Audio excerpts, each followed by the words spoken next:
Agora nós vamos falar sobre depressão pós-parto com uma profissional que vivencia e atende muitas mulheres nessa situação, a nossa psiquiatra aqui do Minuto Mamãe e Bebê, a doutora Cláudia. Bem-vinda ao nosso programa. Obrigada, Mari. Um prazer te ter aqui e poder abordar esse tema que a gente sabe que é bem recorrente, que é a depressão pós-parto. O que precisamos saber sobre esse assunto, doutora? Então, o que a gente precisa saber é que a depressão pós-parto, infelizmente, é uma condição bem frequente, né? No ciclo gravídico puerperal, a gente fala depressão pós-parto, mas na verdade a depressão ela pode já iniciar na gestação. Então a gente precisa ficar atento, na verdade, a todo o ciclo gravídico puerperal, desde essa mulher gestante até a fase do pós-parto, idealmente antes da gestação até. Porque todas as mulheres que já têm um histórico prévio de depressão na sua vida, nessa fase, elas vão ter um risco aumentado de desenvolver um novo episódio ou de ter uma piora de sintomas que já estavam sentindo antes de engravidar ou na gestação, enfim, né? O puerpério ele é um período mais crítico, vamos dizer assim, porque vem, né, a questão da queda hormonal, o nascimento daquele bebê, toda a mudança para a vida dessa mulher, dessa família, mas a gente tem que ficar atenta a todo o ciclo. E assim, quando a gente fala nessa atenção, alguns sinais de alerta, que as pessoas que estão na volta dessa mulher, dessa gestante, dessa puérpera, podem prestar atenção, a própria mulher, o que ela pode... Porque às vezes no meio de todo esse sentimento a mulher não consegue se dar conta do que está passando, ela está só vivendo. Então, alguns sinais para a gente notar que algo não está indo bem. Isso que tu traz é bem importante, porque assim, esse é um período onde a mulher é vista pelo maior número de profissionais na vida dela, na verdade. Ela é vista pelo obstetra, às vezes pelo médico de família, pela enfermeira, doula, a enfermeira obstétrica. Então, tem muitos profissionais que estão em volta dessa mulher. Então, na verdade, a responsabilidade de todos cuidar da saúde mental dela também, não só da saúde física. Então, assim, a gestação tem as suas particularidades, a gente sabe que vai ter algumas alterações de humor, né, pela questão da oscilação hormonal, por toda essa condição nova, mas tem outras coisas que saem um pouquinho do que a gente espera para esse período, né? Então, essa mulher, assim, que está gestante ou que está puérpera, que ela começa a ficar com o humor muito deprimido, muita tristeza, muito desânimo, não consegue muito falar a respeito dessa gestação, não consegue fazer movimentos de vinculação com esse bebê, comprar alguma roupinha, ajeitar um quarto, às vezes não consegue nem seguir um pré-natal de maneira adequada, fazer os exames necessários, muito choro, angústia, às vezes em estados mais sérios, assim, ideias de morte, de que talvez não deveria estar ali, ideação suicida, coisas nesse sentido não são normais, a gente precisa o quanto antes avaliar, investigar e tratar caso necessário. E aí quando a gente pensa nesse tratamento, a gente sabe que a gestante ela vive uma situação ali que não é todo medicamento que ela pode tomar, e depois com a questão da amamentação também no pós-parto. Então, como que vem esse tratamento para essa mulher nessa fase da vida, gestação e pós-parto? Esse é um outro grande tabu, assim, né, de que a gestante ela não pode tomar nenhum tipo de remédio psiquiátrico, que ela, quando essa mulher se descobre grávida, ela tem que parar todas as medicações, porque vai ter um risco muito grande, né, de esse bebê ter uma malformação, dessa gestação ter algum desfecho negativo em função disso. E o que a gente sabe é que, assim, risco zero na vida não existe, muito menos no estado de gestação, de puerpério. Então, o que a gente precisa saber é se essa mulher realmente tem um diagnóstico e qual é o risco dessa mulher usar alguma medicação para se tratar e o risco de não usar. Porque a gente precisa entender que o risco dessa mulher ficar adoecida na gestação, no puerpério, ele é grande e vai impactar não só a saúde dela, como a saúde desse feto, desse bebê, dessa nova família, né? A gente sabe que o bebê ele precisa muito dessa mãe bem, não só do corpo da mãe bem, mas da mente, das emoções, para também se constituir enquanto uma criança saudável, né? Então, a gente tem que ter muita atenção com isso. A gente tem hoje várias medicações que têm um bom nível de segurança que a gente pode usar, os antidepressivos, os antipsicóticos, alguns estabilizadores de humor, mas isso a gente precisa avaliar cada caso individualmente. Não existe um remédio que todas podem usar ou que todas não podem usar, com exceção de uma medicação, ácido valproico, que aumenta muito o risco de malformação. Com exceção desse, outros todos a gente vai ter que avaliar a necessidade de cada mulher usar, qual é o risco de cada mulher usar ou não usar aquela medicação.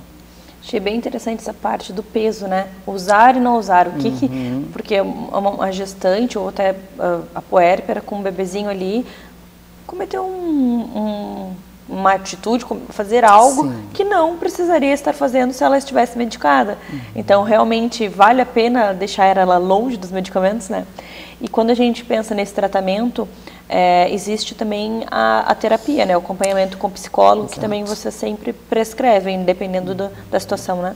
Sim, o que a gente sabe é que, assim, idealmente, a gente vai fazer abordagens não farmacológicas, né? Então, o ideal é que essa mulher não use nenhum tipo de medicação, inclusive as medicações psiquiátricas. Tem casos que sim, que vai ser possível essa mulher ficar só com tratamentos não farmacológicos, e aí a psicoterapia é uma primeira escolha. E se precisar de alguma medicação, também vai ter a associação da psicoterapia. A psicoterapia é uma ferramenta muito importante que a gente indica frequentemente, porque além da questão dos sintomas psiquiátricos, tem toda a mudança emocional dessa mulher, né? Esse é o momento também que a gente tem ali a nossa história revivida, a gente entra em contato com aquele bebê que a gente foi, com a mãe que a gente teve. Então, alguns conflitos, eles podem aparecer e aparecem nesse momento, e eles podem atrapalhar esse processo, né? Essa maternagem, o início da vida dessa família. Então, é muito importante que a gente tenha, quando indicado, o apoio da medicação, mas sempre junto com a psicoterapia. Entendi, adorei. Obrigada por trazer essas informações para nós. Eu que agradeço. Se você quer entender um pouco mais sobre esse assunto, se você tem uma dúvida, se conhece alguém que está vivenciando uma situação dessas que a gente falou, entra no Instagram do Minuto Mamãe Bebê, digita lá Cláudia e você vai encontrar a nossa psiquiatra e lá você vai poder conversar com ela, tirar suas dúvidas e até marcar uma consulta. Né, doutora? Com certeza. Obrigada, Maria. Obrigada e até a próxima. Até.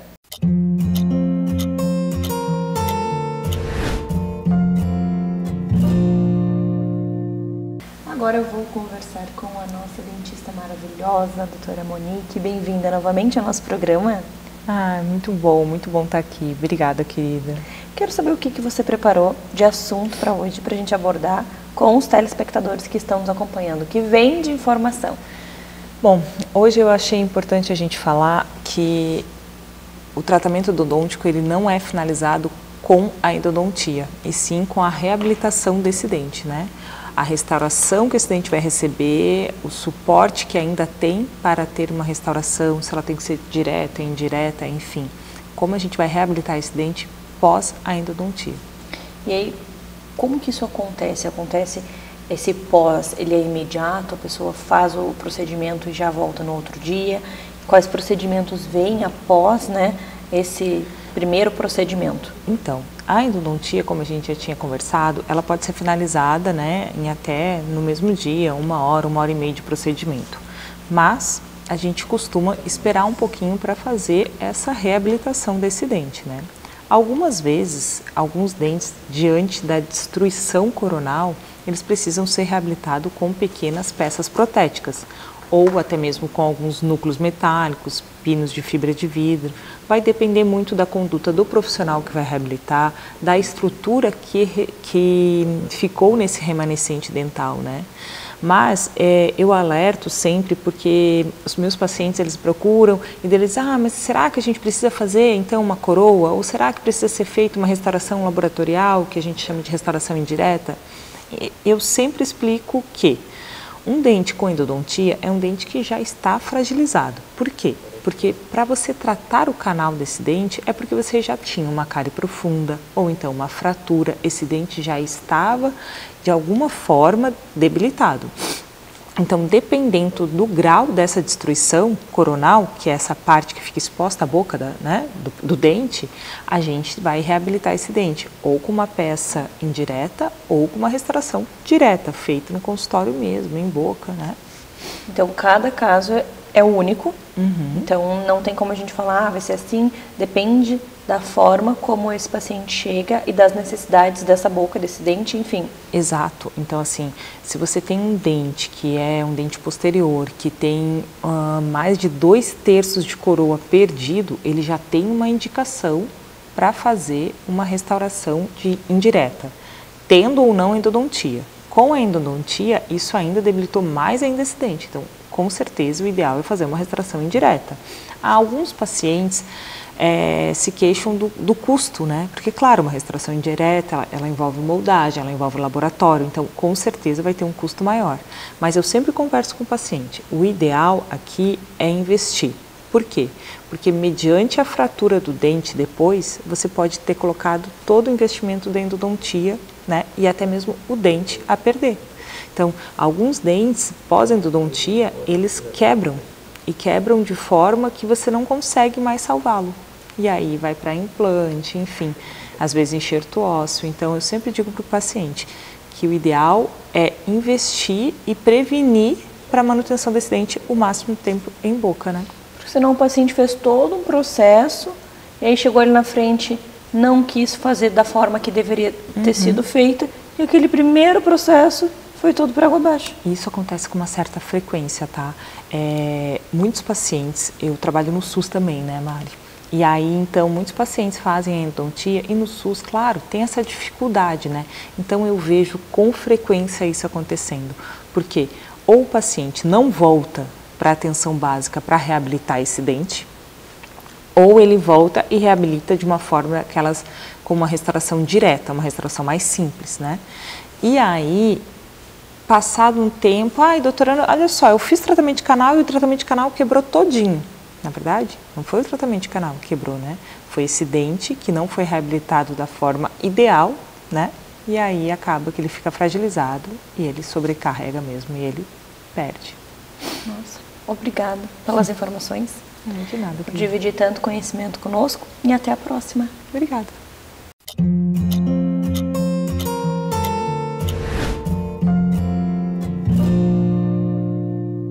Agora a gente vai falar sobre incontinência urinária com a nossa ginecologista maravilhosa, a doutora Dani. Bem-vinda novamente ao nosso programa. Obrigada, Mari. Dani, o que a gente precisa saber sobre incontinência urinária? A gente tem basicamente 3 tipos de incontinência urinária, mas hoje eu gostaria de falar sobre incontinência urinária aos esforços, que é basicamente aquela incontinência urinária que normalmente a pessoa fala assim pra mim: Dani, quando eu tuço, quando espirro, quando dou uma risada, quando carrega algum peso, eu perco um pouquinho de urina. Então, essa é a incontinência urinária aos esforços, tá? Ela tem muitas causas, mas a gente pensa principalmente que está perdendo urina. Por quê? Porque é como se essa musculatura da pelve, ela está um pouquinho mais flácida, e aí não consegue segurar o xixi e perde nesses momentos. É super desconfortável, é super comum, mas infelizmente ainda muitas mulheres não relatam isso na consulta, têm vergonha de falar, e é um sintoma que vai passando muito tempo e ela meio que se acostuma com aquilo e nunca trata. E é muito mais fácil tratar do que a gente imagina, tá? Então, principalmente a gente tem que tentar identificar por que isso está acontecendo. Então, a causa disparada mais comum de incontinência urinária aos esforços é uma infecção urinária. Mas qual que é o problema? A gente aprendeu que infecção urinária, a gente tem ardência ou dor para fazer xixi. E de fato esse é o sintoma mais comum, mas não é o único. Então a gente pode estar perdendo urina sim porque está com uma infecção urinária. Então a primeira coisa que tem que fazer um exame de urina, tem que ser avaliada, tem que ir na consulta, tem que falar que tu está com essa queixa. A gente faz um examezinho de urina. Identificou a infecção urinária, é tratado. Vamos supor que você ainda continue com essa queixa de incontinência urinária, a gente tem que ver outros fatores associados. Identificando esses outros fatores, a gente trata e na maior parte das vezes é resolvido o problema. Que são esses fatores, tá? Então, aquelas mulheres que têm o hábito de segurar muito o xixi podem fazer com que tenha essa incontinência urinária. Qual é o tempo que a nossa bexiga consegue mais ou menos segurar esse xixi? Mais ou menos 2 horas. Então, o adequado seria que a gente fosse ao banheiro fazer xixi a cada 2 horas. Se você segura mais do que isso, ou se você tem o hábito de ir ao banheiro a cada 15 ou 20 minutos, esses 2 extremos também pode fazer com que você perca urina, tá? Além disso, que outros fatores? Ingesta de excesso de açúcar, tá? E automaticamente, se você é uma mulher pré-diabética, se você é uma mulher diabética, você pode estar perdendo urina. Por quê? Porque o teu açúcar não tá bom. Então, a gente tem que compensar essa diabetes para fazer com que você diminua a perda de urina, tá? Outros fatores, excesso de ingesta de cafeína, tá? Aonde que tem a substância xantina, que é a substância da cafeína? Café, chocolate, cacau, bebidas energéticas, refrigerantes, Coca-Cola, Guaraná. Então, a gente tem que cuidar com o excesso desses alimentos, né? Tem que diminuir, sim, o excesso disso para diminuir a perda de urina, essa incontinência urinária aí.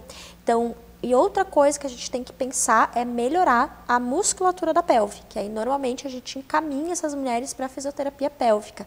Então, todo esse acompanhamento, essa mudança de hábitos, né? As mulheres que fumam têm que também parar de fumar, e as mulheres que ingerem bebida alcoólica e as mulheres com sobrepeso ou obesidade têm que melhorar isso tudo. Então, melhorando isso tudo é tratamento de incontinência urinária aos esforços.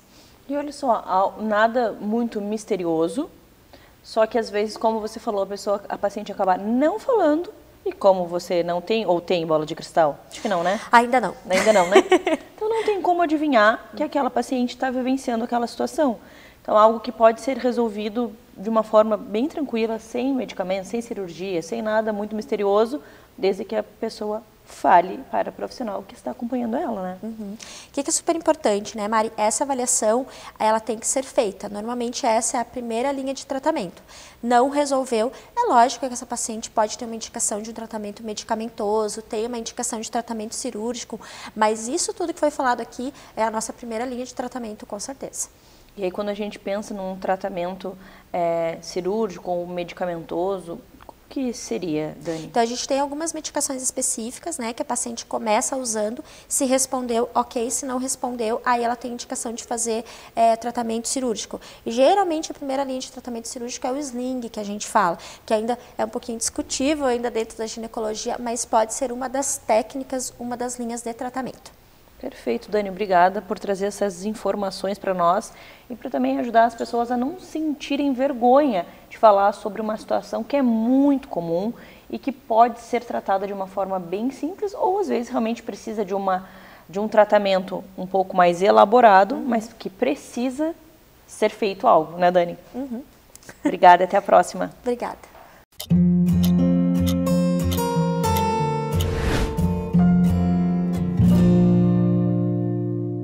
Agora nós vamos conversar com a nossa endocrinologista pediátrica e vamos responder algumas perguntas que surgiram lá no Instagram, nas caixinhas de perguntas que nós abrimos no Minuto Mamãe Bebê e também no perfil da nossa doutora. Bem-vinda novamente ao programa. Tudo bem, Mari? Tudo ótimo. Pessoal?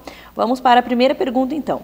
Quando começa a puberdade? Ah, boa pergunta. Então, existe uma diferença na puberdade de meninos e meninas, certo? Vamos falar primeiro das meninas. As meninas, normalmente, elas iniciam a puberdade entre 8 e 9 anos, certo? É o limite do normal. Algumas vão iniciar mais tarde, mas a partir dos 8 já seria o normal. Quais são os sinais de que a menina está entrando na puberdade? Deve ser a dúvida da mãe, né? O início do aparecimento do brotinho mamário e ou dos pelinhos pubianos, tá?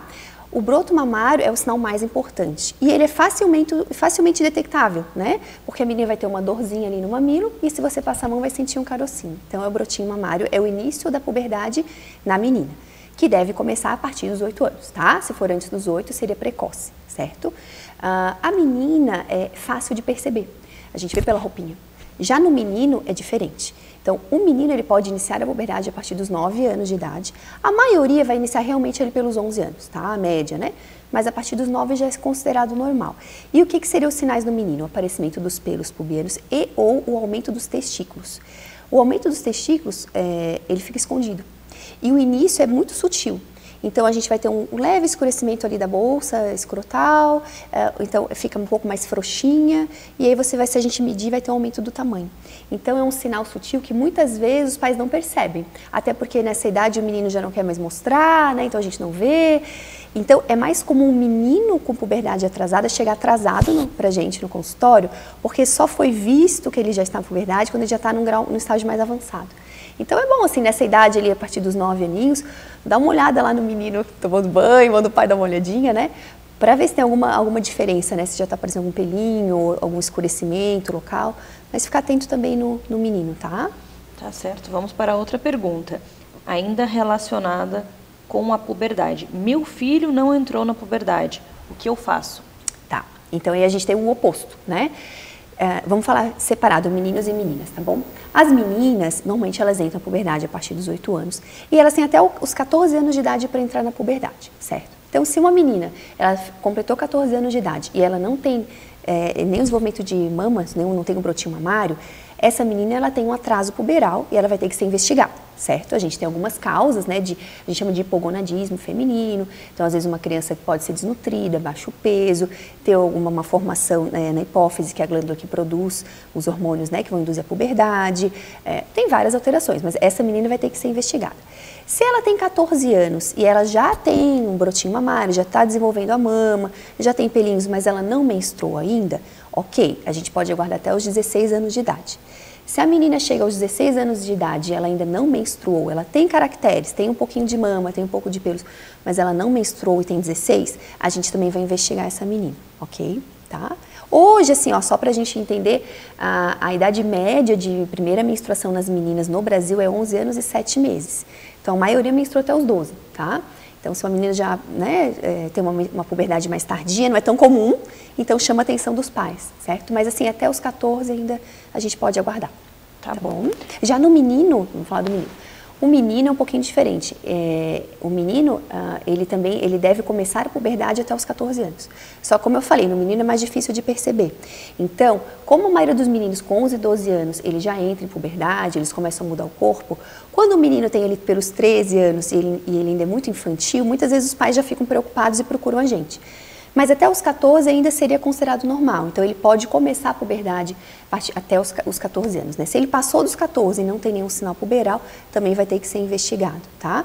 No menino é mais comum ter um atraso puberal normal, que a gente chama de retardo constitucional do crescimento e puberdade. É um pouquinho mais comum do que no sexo feminino, tá?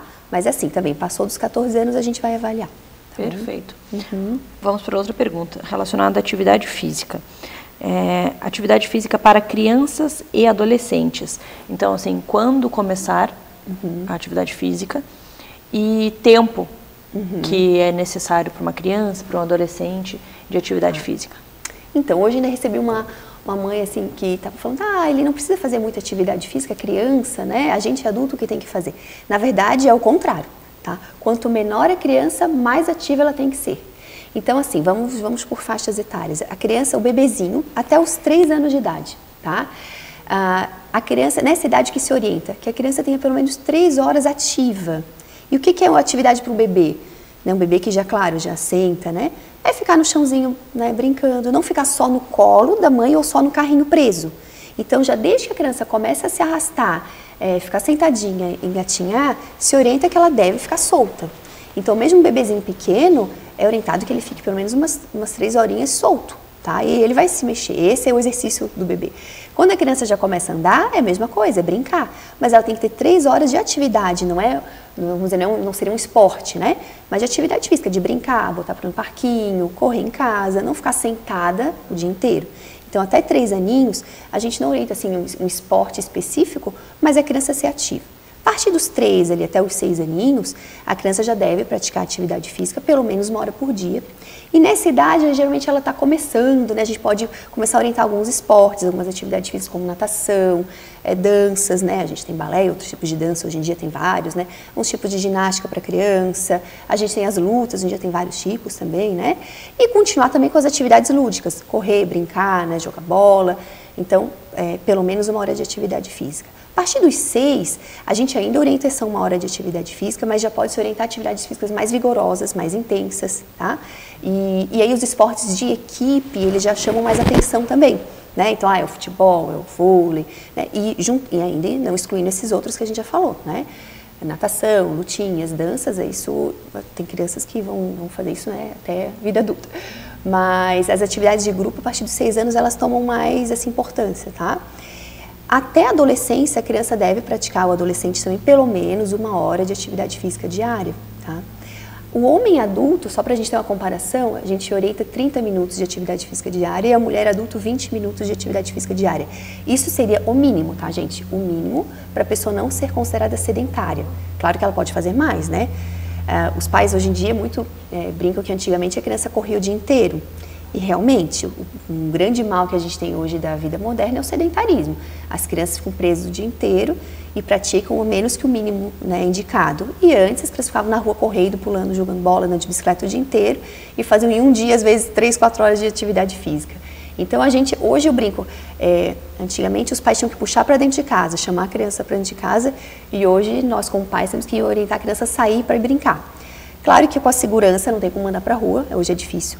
Mas a gente tem que dispor de momentos que a criança possa se mexer, leva no parquinho, né, leva para fazer o esporte, a gente tem que arranjar um tempo, não tem jeito. Mas esse seria, assim, o mínimo indicado, tá, gente? Lídia, obrigada por responder algumas dúvidas de quem mandou as perguntinhas lá na caixinha. E até a próxima. Até a próxima, pessoal.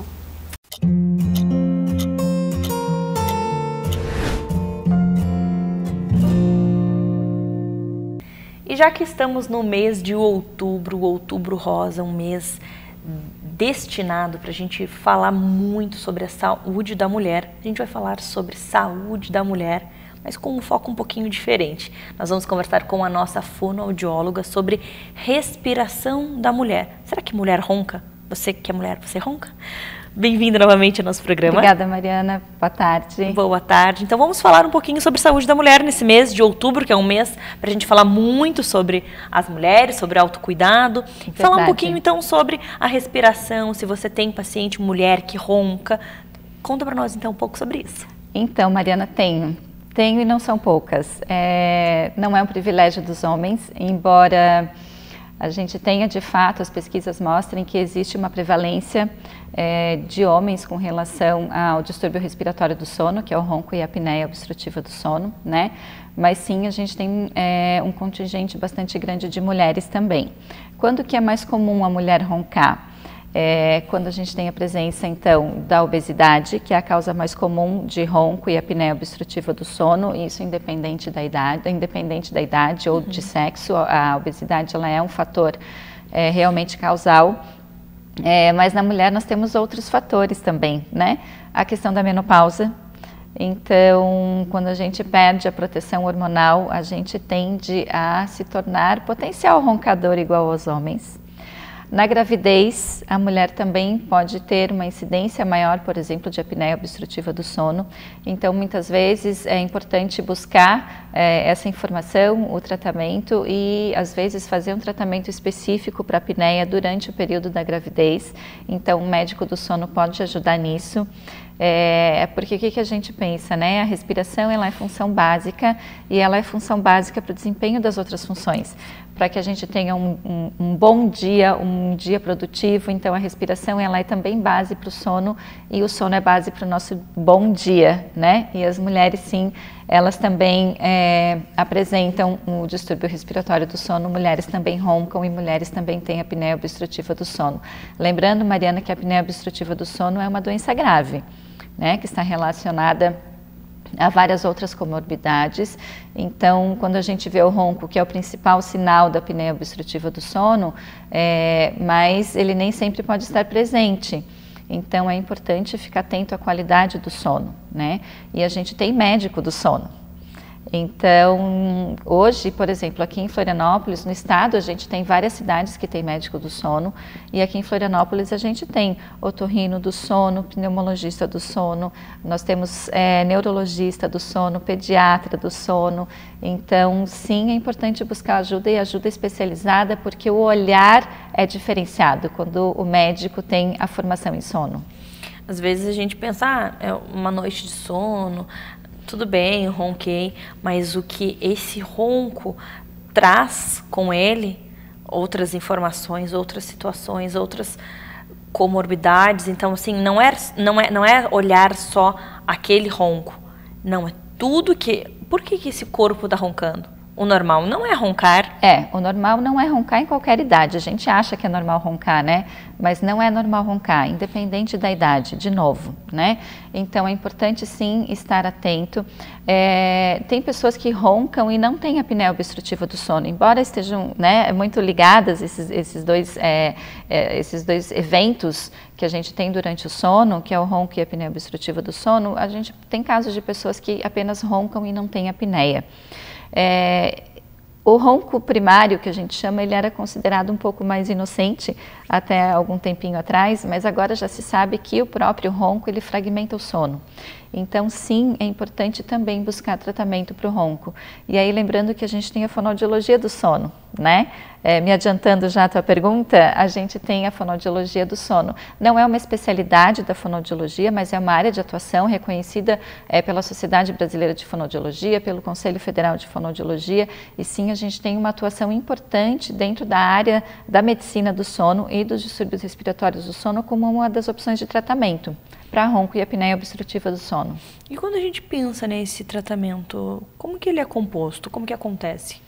Então, nós fazemos uma avaliação, né? E, de novo, esse paciente, como a gente estava falando da respiração oral, como a gente já falou nos outros programas e vai falar depois da respiração oral, o diagnóstico ele é médico. De novo, né? O fonoaudiólogo faz diagnóstico fonoaudiológico, não faz diagnóstico médico. Então, o paciente passa pelo médico. Se ele vem primeiro para mim, a gente direciona para um médico específico, especialista na área. Depois eu faço uma avaliação fonoaudiológica e a gente vai ver, então, se essa pessoa tem alterações miofuncionais orofaciais. E o que significa isso? Significa alterações da musculatura, da boca, da garganta e também como essa pessoa está desempenhando as outras funções, além da respiração, a mastigação e a deglutição, por exemplo. E aí a gente traça um plano de tratamento. Nossa, sensacional. Adorei. Obrigada por trazer todas essas informações para nós. E se você ficou com alguma dúvida ainda sobre esse assunto, entra no Instagram do Minuto Mamãe Bebê, escreve lá Cibele, você vai encontrar a nossa fonoaudióloga e lá você pode entrar em contato direto com ela e tirar todas as suas dúvidas, né, doutora? Exatamente. Se alguém ficar com dúvida a respeito disso, só me mandar mensagem que eu respondo todas elas com o maior prazer. Muito obrigada, Mariana. Até a próxima. Até.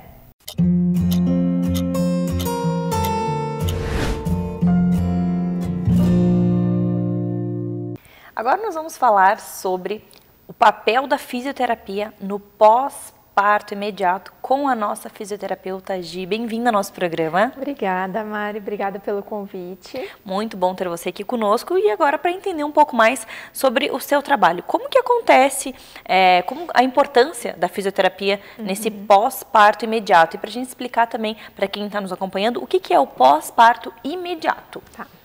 Então, o pós-parto imediato, ele acontece ali nas primeiras 72 horas após o parto. Então, nesse período, a mulher ela pode apresentar algumas dores, inchaço. Então, o papel da fisioterapia neste período é fundamental. Então, geralmente, a fisioterapeuta se desloca até a maternidade, né, nesse período, e aí é avaliado se essa puérpera tem dor, se ela está com queixa de inchaço ou se ela tem alguma outra queixa, né, em relação à cicatriz, enfim, os mais diversos tipos, né, de questões que podem acontecer nesse período. E aí depois nós vamos falar ali um pouquinho sobre os exercícios respiratórios que são fundamentais nesse período, também com ativação abdominal, que vai favorecer ali toda essa musculatura, fazer esse retorno, né, como iniciar o retorno do corpo no pós-parto. E também nós vamos falar ali com essa puérpera em relação à aplicação do taping. Tá? O taping é uma técnica que ela vem para complementar toda essa estrutura já, que a gente já vinha fazendo na fisioterapia no pós-parto imediato, que visa reduzir o inchaço, prevenir equimose, que é aquele roxo, né, principalmente bem comum depois da mulher da cesárea. Também ela vai dar, esse taping ele vai dar mais conforto, uma segurança. Essas mulheres elas relatam que com o taping elas se sentem um pouco mais seguras ao pegar o bebezinho no colo, porque nessa fase vai exigir muito, né? E aí também tem aquilo, Mari, que muitas mulheres elas falam assim que sentem como se fosse tudo solto no pós-parto. E aí a gente coloca o taping e ele dá essa segurança maior para essa puérpera. Que legal, Gi. E quando a gente pensa nessa puérpera, a gente está falando de uma mulher que passou por uma cesárea e também de mulheres que passam pelo parto normal, certo? Isso, os dois casos. Até mesmo em algumas mulheres que passam ali pelo parto vaginal, elas podem ter um inchaço naquela região da vulva, então a gente também pode aplicar o taping ali próximo da região. Enfim, então depende assim, cada parto a gente vai ter digamos que algo além para ser feito. Na cesárea, às vezes, a mulher ela vai estar com a tendência de ficar mais roxa naquela região, já no parto vaginal, um pouco mais inchada na região da vulva. Então, a gente vai direcionando também o tratamento de acordo com o parto. Mas o taping é para os dois. Por isso que é bem importante essa ida na maternidade, para fazer essa avaliação, né, da situação daquela pessoa, daquela paciente em específico, né? Então, cada pessoa tem uma necessidade diferente. Então, essa ida na maternidade até as 72 horas eu acho bem interessante, para evitar... Eu lembro que eu cheguei em casa e eu inchei de uma forma que eu não conseguia caminhar. Então, já teria evitado essa situação, né? Com certeza. Até por conta mesmo dos exercícios que são passados ali, as orientações, né? Muitas mulheres ali após a cesárea, elas levantam já de uma forma errada ali da cama, do leito do hospital. Então, a gente já, só essa informação de vira um pouco de lado, respira, coloca a mão ali para você conseguir levantar, já é uma grande ajuda para essa mulher. E outro ponto que eu achei muito importante e é pura verdade, que é a questão dessa segurança, porque a gente fica com muito medo de levantar, de pegar o bebê. E se a gente está com o taping ali, parece que realmente está tudo seguro, tudo certinho ali dentro e não vai acontecer nada. Porque eu passei por uma cesárea, então para as mulheres que passam, né, por essa cirurgia, que é uma cirurgia, a sensação de que vai abrir tudo, né? Eu vou me levantar, vai abrir tudo, vou pegar um bebê, querendo ou não, 3 quilos, né? Então, dá uma insegurança mesmo. E às vezes a gente fica até limitado de fazer as coisas por medo. Exatamente. E aí, o legal também é que o taping, juntamente com a ativação abdominal de forma ativa, né, que a mulher vai receber as orientações ali, ela vai conseguir ter, além desse conforto, ela vai conseguir que esse corpo ele vai, né, retorne muito mais rápido. Que legal, Gi. Obrigada por trazer essas informações para nós. Muito Eu adorei, obrigada. pena não ter conhecido tudo isso antes, mas se você está grávida, se você está programando aí o seu parto, busca mais informações sobre esse tipo de serviço. Entra lá no Instagram do Minuto Mamãe Bebê, procura a Gi, você vai encontrar ela, troca uma ideia com ela, tenho certeza que vai te dar uma segurança a mais, algo que eu não tive, né, Gi? Obrigada pelas informações. Muito obrigada, e até a Mari. próxima. Até a próxima.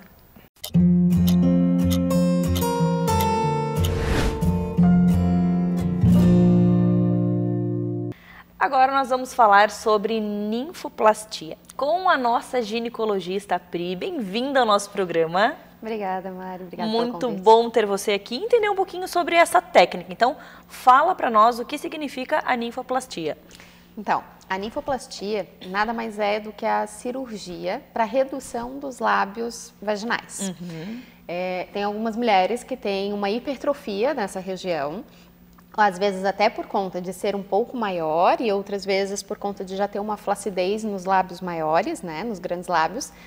E essa hipertrofia, esse aumento dos lábios pode gerar um desconforto no dia a dia dessas mulheres. Tem sim a característica estética também, que pesa muitas vezes, né? Podendo levar a uma baixa autoestima dessas mulheres, podendo atrapalhar na hora H também. Com certeza. Mas em especial, até muito mais do que isso, tem o desconforto do dia a dia, que às vezes pode atrapalhar, pode causar dor, né? Dor e machucado também, quando utiliza uma roupa mais justa, quando vai fazer alguns tipos de atividade física, como por exemplo andar de bicicleta, ou até mesmo na própria relação, porque pode ter algum desconforto ali no vai e volta mesmo, assim, né?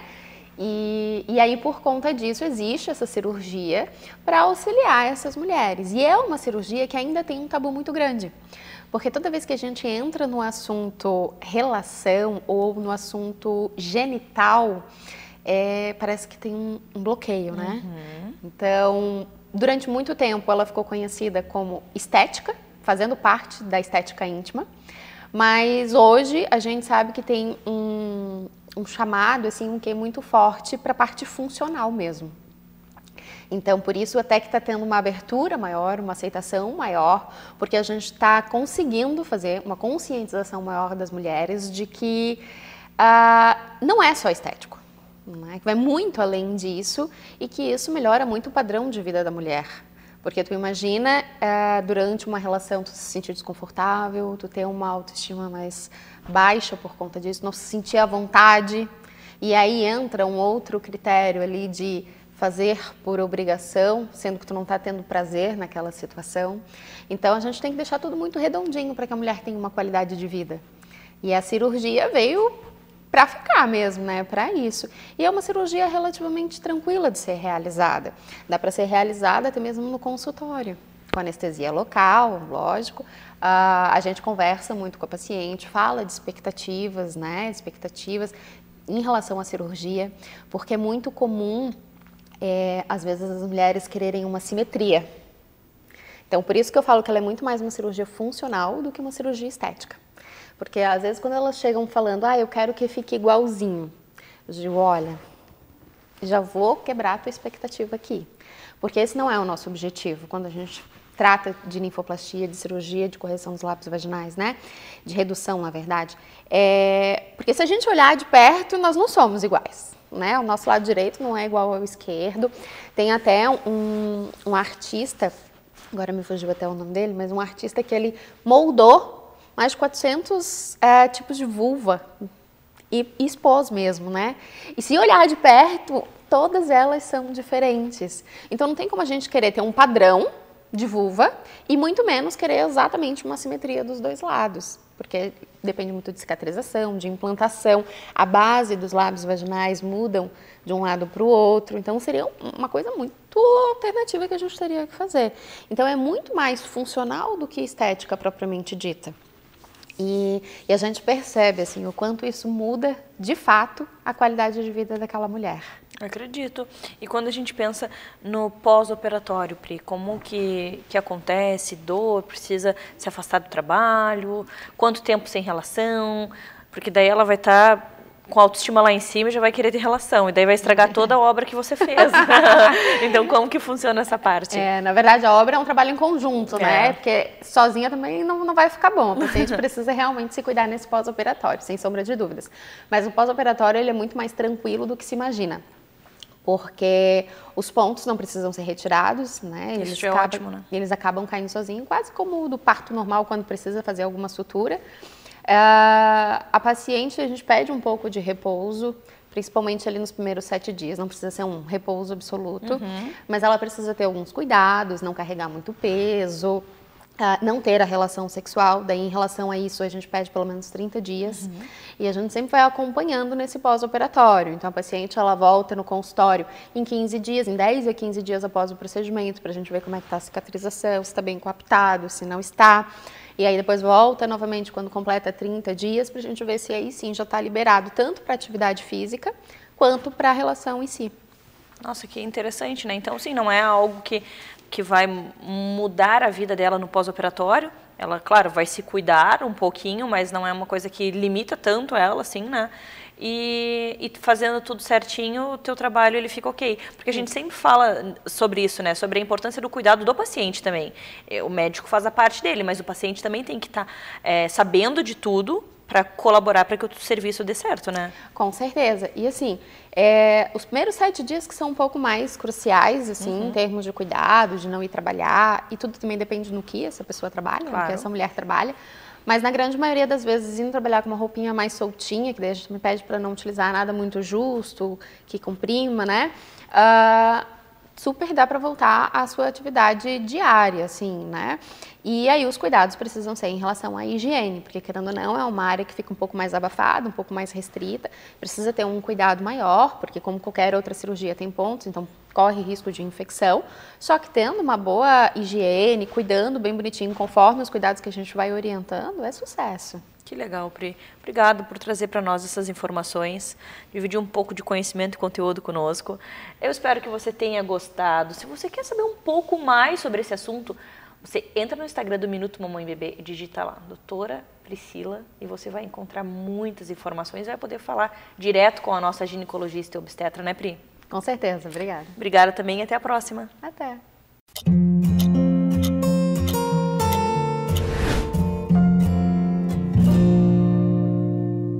Nós estamos no mês de outubro, o Outubro Rosa, um mês onde a gente fala muito sobre os cuidados com as mulheres.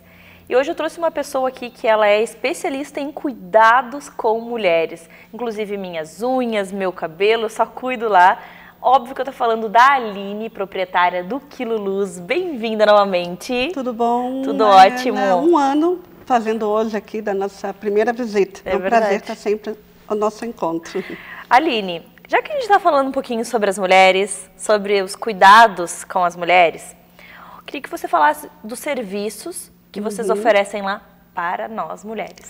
Então, Mariana, o que é as mulheres, né? Hoje em dia, nossa autoestima, para a gente sair para a rua, para a gente ir trabalhar, para cuidar dos nossos filhos com alegria, o cabelo, maquiagem, unha, é tudo, né? Por mais que a gente está em casa ali, no dia a dia, a gente se olha no espelho, mas o meu cabelo, minha unha.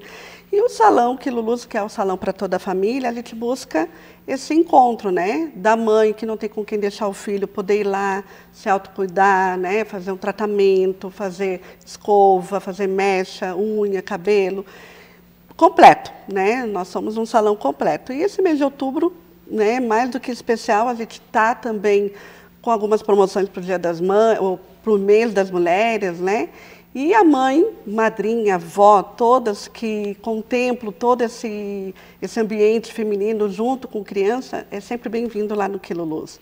O que eu acho muito interessante da gente falar aqui, que lá no Quilo Luz, vocês têm um espaço, um play, tem videogame, tem vestidos, fantasias para meninos e para meninas, então tem toda uma estrutura para receber essas crianças. Mas é um salão onde só as crianças são atendidas? Não.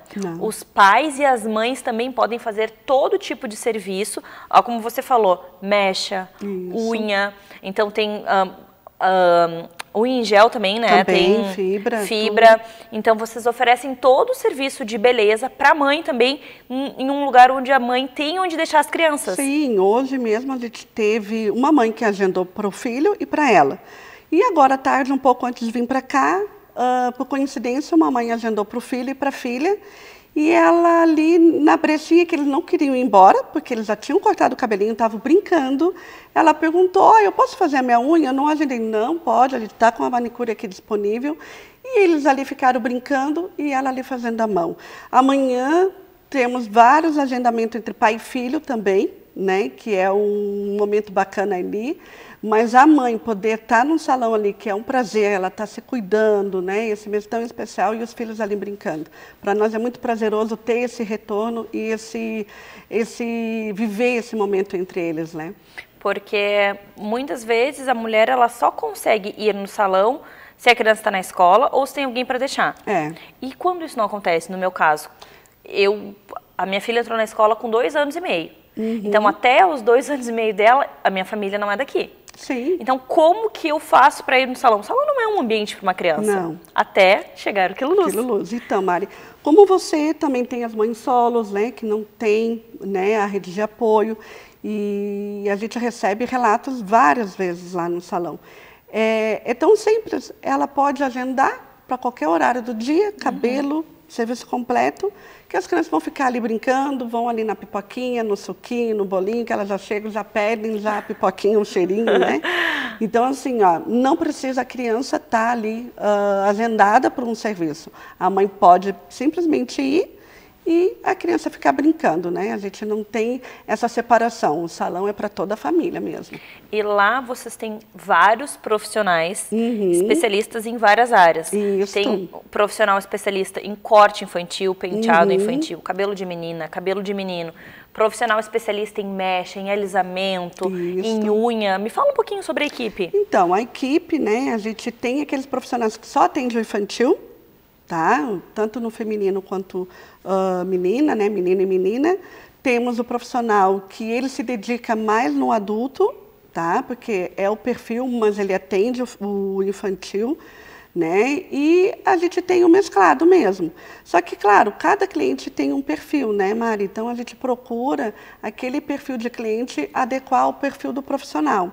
Para o cliente, quando voltar, né, sair, voltar, estar satisfeito e querer sempre voltar, e, ou ser atendido pelo mesmo profissional, ou pode ser atendido por outro, né? A eclética ali do salão é agradar, né? Fazer com que a experiência de estar lá no salão seja para todo mundo, tanto para o profissional quanto o cliente. E a gente já está há 1 ano e 3 meses, vai fazer agora, no domingo, né? Faz 1 ano e 3 meses que a gente inaugurou. E a gente já tem clientes assíduos que vão todo mês, aquele menininho resistente ao corte, que ele já diz, olha, o salão Quilulus é o meu salão, eu quero cortar com o tio Antônio, com o tio Allen, com o tio Roberto. Então, isso aí é uma lembrança afetiva que vai sempre levar na cabecinha deles, né? O meu carro tem adesivado, é adesivado e as crianças já estão enxergando o meu carro. Olha lá o meu carro lá, né? O pai me relatou isso. Então é uma satisfação imensa, né? Ter esse feedback. A gente está sempre tentando, né? Procurando, aperfeiçoando os profissionais estarem 100% tá ali para atender a criança com todo amor e carinho, paciência. Porque um salão normal, de adulto, barbearia, pode ter um profissional que tenha mais paciência para atender o público infantil, né, Mari? Seja lá num salão adulto, feminino, ou barbearia, que é mais masculino. Mas uma mãe não vai se sentir bem numa barbearia para cortar o cabelo do filho, num ambiente masculino. E o pai também não vai levar a filha num salão feminino, porque ele não vai se sentir, né, bem. Eu sei porque também já ouvi histórias. E lá no salão não.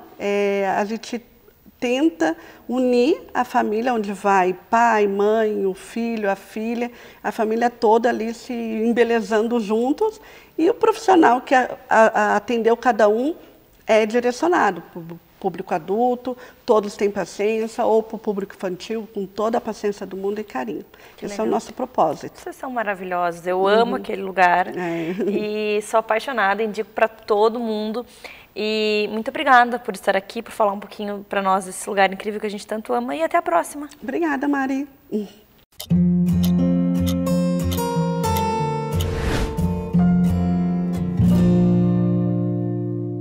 O nosso assunto de hoje é autismo, muitas famílias com dúvidas. E hoje o nosso neuropsicopedagogo vai trazer alguns pontos para a gente cuidar nos nossos filhos e aí sim pensar se existe algo relacionado com o autismo. Porque, gente, nem tudo é autismo. Né, Léo? Tudo bem, Mariana? Tudo bem. Então, pessoal, o que tem sido observado? O que eu tenho observado muito na prática clínica? Tenho visto que muita gente entra em contato, tudo devido ao que está se falando na mídia. Meu Deus, Leonardo, meu filho fez tal coisa, será que ele é autista? Isso acontece muito em relação ao autismo, também em relação ao TDAH. Então, hoje, até porque nós já falamos bastante sobre TDAH aqui, hoje trouxe o assunto para a gente conversar o que você, afinal, pai, mãe, ou até um professor que lida com a criança, o que você tem que observar como primeiros aspectos para saber se deve ou não procurar o especialista. Lembrando, quem vai dar o parecer, o veredito, são equipes multifuncionais, né? Multiprofissionais de especialistas. Mas quando você deve saber se deve procurar ou não?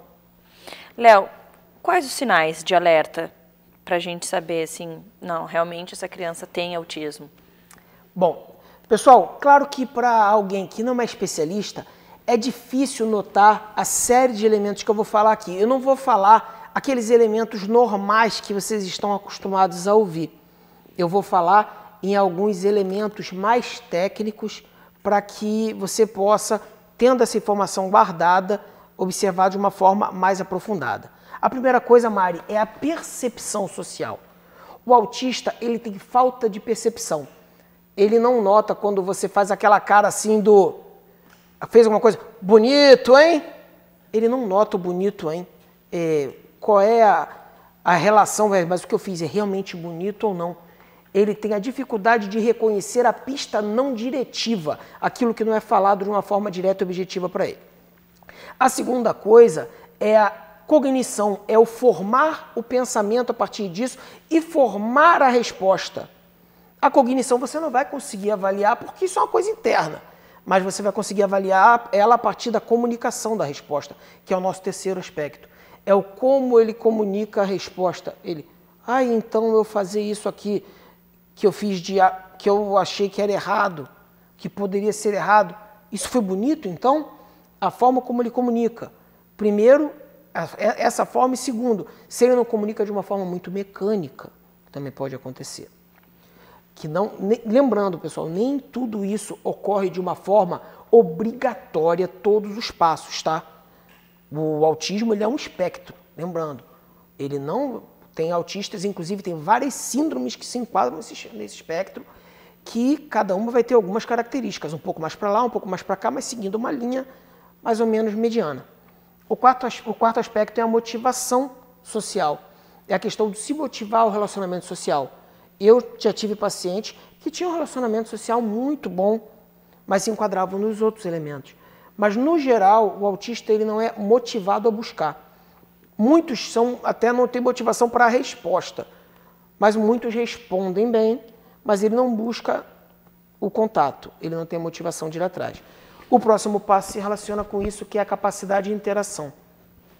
Ele responde adequadamente. Ele está no meio dos colegas. Os colegas buscam o contato com ele. Ele aceita o colega, mas como é a interação? É aquela interação natural? Ou parece uma interação mais fria?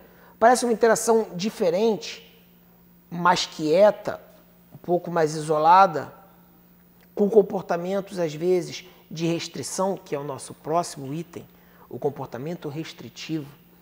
Ele está lá, aquela criança até tem a motivação, ela está no grupo. Ela consegue interagir um pouco menos, mas ela tem uma interação. Só que, de repente, o assunto, digamos, é futebol. E o assunto muda para a prova de matemática de amanhã. E, de repente, no futebol ele estava interessado, e na prova de matemática de amanhã, ele simplesmente entra em outra dimensão. Ele se cala e fica lá, apático, distante. Isso não é o quê? Um padrão restritivo de comportamento. Ele não consegue flexibilizar entre os assuntos. Sabe aquele negócio? Ele não consegue ter aquela percepção, voltando ao começo, de que, esse assunto não é tanto do meu interesse, mas eu estou com os colegas, vamos manter aquela comunicação eficiente. Não. Ele dá uma travada, porque ele fica restrito.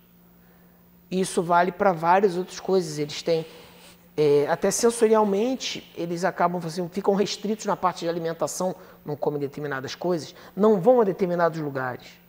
Então, o padrão restrito. E também o padrão repetitivo. O padrão repetitivo é o quê? Eu gosto de fazer tal coisa, eu gosto de ir a tal lugar. Todo dia ele vai a tal lugar, todo dia ele volta para casa pelo mesmo caminho. Eu já tive até um caso em que o paciente ele comia arroz, feijão, salada e frango grelhado todo dia. E isso acaba sendo um padrão de repetição e de restrição alimentar que acaba limitando até a família, porque a família não quer comer todo dia isso. Então, são coisas a se observar. Uma coisa é ter preferência, paz.